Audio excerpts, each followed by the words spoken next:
మకరం వారికి గనక చూసుకున్నట్లయితే ఇక్కడ గురువు మీకు ఇంతకాలము ఆరో భావంలో ఉండేటువంటి గురువు సప్తమ స్థానంలోకి వస్తున్నాడు. సప్తమము అంటే అది వివాహ స్థానం. అక్కడి నుంచి గురువు మన లగ్నాన్ని, లాభస్థానాన్ని, మూడో భావాన్ని వీక్షిస్తున్నాడు. కాబట్టి మూడు మంచి విషయాలు కూడా ఇక్కడ జరుగుతాయి గురువు మార్పు వల్ల. రెండవది మూడు విషయాలు జాగ్రత్తగా ఉండాలి. అవి ఏమిటి, ఎటువంటి విషయాల్లో జాగ్రత్తగా ఉండాలి, ఏ దేవతారాధన చేయాలనేటువంటి అంశాలు చెప్తుంది నేనైనప్పటికీ చెప్పిస్తుంది సాక్షాత్ లలితా అమ్మవారిగా భావిస్తూ ఆ లలితాంబిక అమ్మవారి యొక్క అనుగ్రహం మీకు పరిపూర్ణంగా కలగాలని మనస్ఫూర్తిగా కోరుకుంటూ ఇక్కడ ఎప్పుడైతే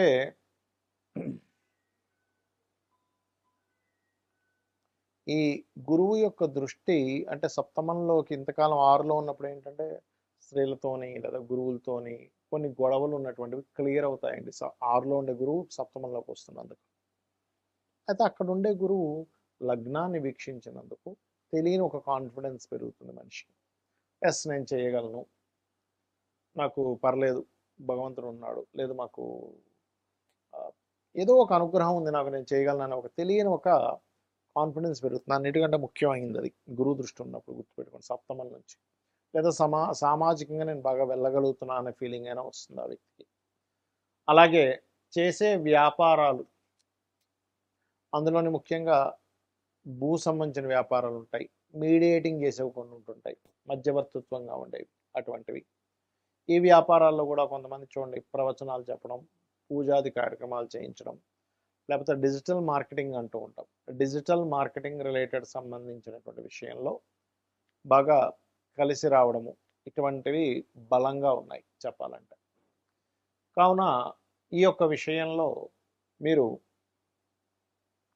చేయవలసింది ఏమిటి అంటే ఒకటే గుర్తుపెట్టుకోండి, ఇక్కడ మూడు మంచి ఫలితాలు వస్తాయని చెప్పుకున్నాం, కానీ మిగతా విషయాలు ఏమిటంటే సంతానం విషయంలో కొంచెం జాగ్రత్తలు తీసుకోవాలి. ఇక్కడ సంతానం సంబంధించిన విషయం, ఎందుకంటే గురువు సంతానానికి కారకుడు. కుజుడి చేత 4వ స్థానంలో ఉండే కుజుడి చేత చూడబడుతున్నాడు.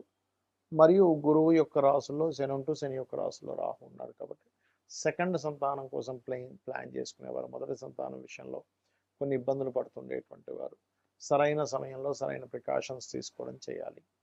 కొన్ని నిర్ణయాల విషయంలో, ఎందుకంటే గురువు దృష్టి మన మీద పడ్డప్పుడు అది సింగిల్గా ఉండే గురువు వేరు, శని రాహు ఎనర్జీస్తో ఉండేటువంటి గురువు వేరు. ఈ యొక్క తేడా మీరు గమనించాలి, గుర్తుపెట్టుకోండి. ఆ రకంగా మీరు ఎప్పుడైనా సరే ఒకటే గుర్తుపెట్టుకోండి, ఎప్పుడైతే ఈ శని రాహు ఎనర్జీస్తో గురువు ఉన్నాడో ఇది కొంచెం అంటే మనకు తెలియకుండానే కొన్ని రాంగ్ స్టెప్ పడుతూ ఉంటుంది. ఎలాంటి విషయాల్లో, ఫలానా వ్యక్తిని మనం అనుకొని వివాహం చేసేసుకుందాం అనుకుంటూ ఉంటాం, ఎందుకంటే సప్తమంలో గురువు ఉన్నాడుగా.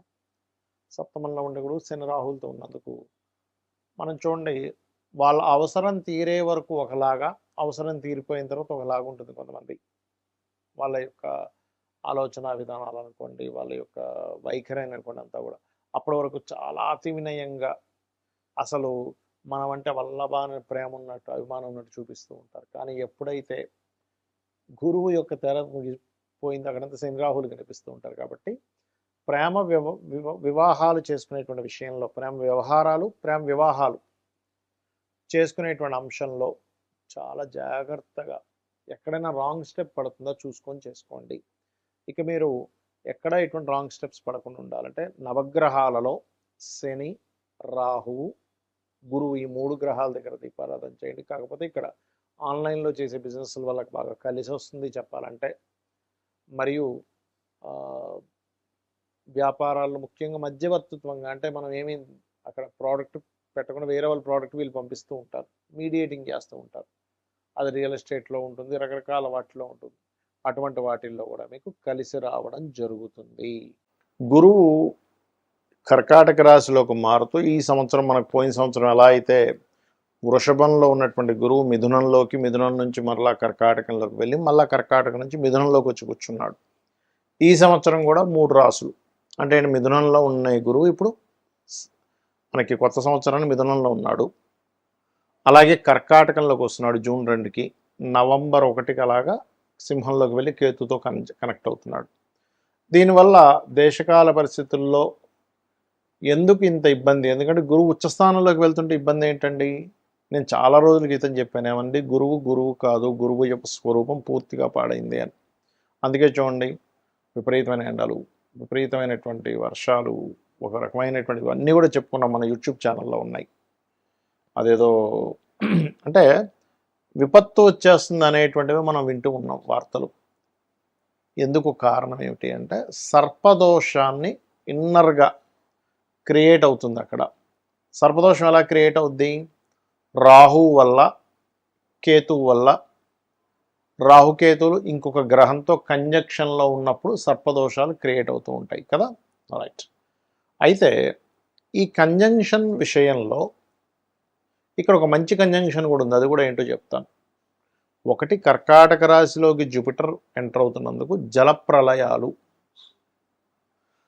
జలం మూలంగానే కొన్ని వైరస్లు రావడం, ఈ కుజుడి మీద ఈ గురువు మీద కుజుడి యొక్క దృష్టి ఉన్నందుకు ఆ యొక్క దృష్టి మూలంగా కొన్ని యుద్ధ సంబంధించిన అనవసరమైన ఉద్యమాలు, వద్దన్నా సరే పిచ్చి పిచ్చి ఉద్యమాలన్నీ కూడా జరుగుతాయి ఈ లోకంలో.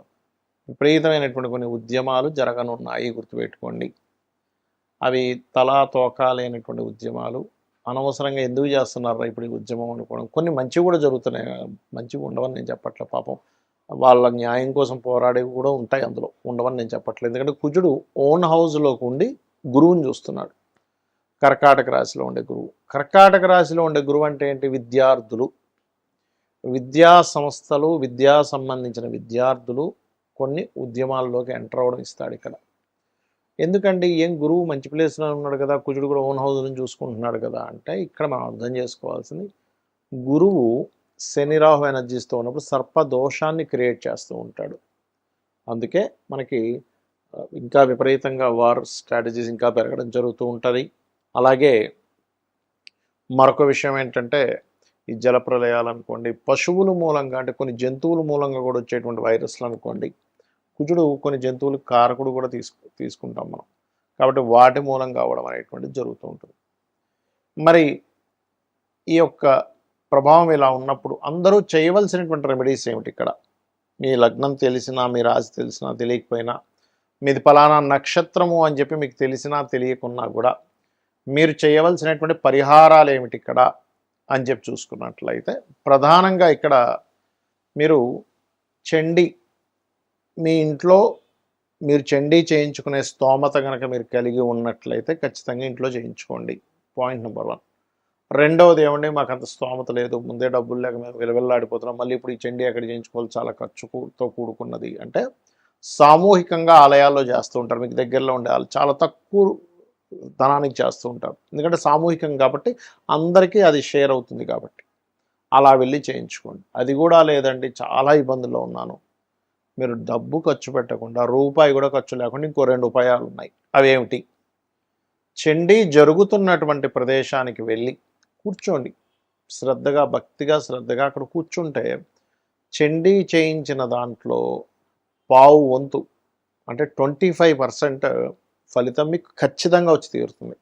అందులో ఎటువంటి సందేహం కానీ సంకోచం కానీ లేదు. ఇది శాస్త్రాల్లో చెప్పినటువంటి అంశం నేను చెప్తున్నాను మీకు. అలా కూడా కాదు, నేను ఏదో దుబాయ్లో ఉన్నాను, ఎక్కడో ఉన్నానండి, నా పరిస్థితి ఇలా ఉంది, ఇక్కడెక్కడా కూడా అక్కడ చండీలు అవి ఏం చేయరు. అప్పుడు ఏమిటి? యూట్యూబ్ ఉందిగా, మీరు ఎక్కడున్నా కూడా, మీరు ప్రపంచంలో ఎక్కడున్నా యూట్యూబ్ ఉంది. ఆ యూట్యూబ్లో చండీ పారాయణము అని కొట్టండి, వినండి. ఏమిటో అండి అంత కన్ఫ్యూజన్గా ఉందనుకుంటే లలిత వినండి, కనీసం సరిపోతుంది, ఏమీ అక్కర్లేదు. ఎందుకంటే మీకు స్తోమత ఉంటే ధనం పెట్టి చేయించుకోండి, స్తోమత లేకపోతే కేవలం లలితా సహస్రనామాలు విన్నా మీకు ఆ ఫలితం వస్తుంది. అమ్మవారు అమ్మలాగా కాపాడుతుంది, ఒక బిడ్డని ఎలా కాపాడుతుందో అలా కాపాడుతుంది. ఎలాంటి వాటి నుంచి కాపాడుతుందండి? అనవసరమైన విపత్తుల్లో మనం చిక్కుకోకుండా. గోచార గ్రహాల్లో ముఖ్యంగా గురువు కర్కాటకంలోకి అతిచారంలో, ఈ అతిచారం వల్ల ఏమిటంటే, మనం లాస్ట్ టైం కూడా చెప్పుకున్నాం, అతిచారానికి ముందే చెప్పాను ఏమంటే గోల్డ్ రేటు, సిల్వర్ రేట్ ఎలా పెరుగుతుందో పిచ్చి పిచ్చి పెరుగుతుందని. అలాగే ఇప్పుడు కూడా పెరిగేటువంటి యోగాలు ఇస్తూ ఉంది. ఇది 1 సంవత్సరం వరకు ఉంటుంది. అయితే ఇందులో ఒక గమ్మత్తైన విషయం ఏంటంటే, ఈ గురువు కేతువు కలిసి సింహరాశిలో కలుస్తారు. అదొక సాధనా సమయంగా చెప్తారు శాస్త్రంలో. అంటే ఎవరైనా సాధకులు కొన్ని గురువుల దగ్గర కొన్ని మంత్రాలు తీసుకొని, లేకపోతే కొన్ని బీజాక్షరాలతో కూడినటువంటి ఉపదేశం తీసుకొని చేస్తూ ఉంటారు. వారికి నవంబర్ 1వ తేదీ నుంచి 25వ తేదీ వరకు ఈ 25 రోజులు సాధనా సమయంగా చెప్పుకోవచ్చు. కాబట్టి ఇలా చేయండి. మరియు మనకి ఇప్పుడు పుష్కరాలు వస్తున్నాయి. పుష్కరాల దగ్గర కూడా చాలా జాగ్రత్తగా ఉండండి. శ్రీమాత్రే నమః.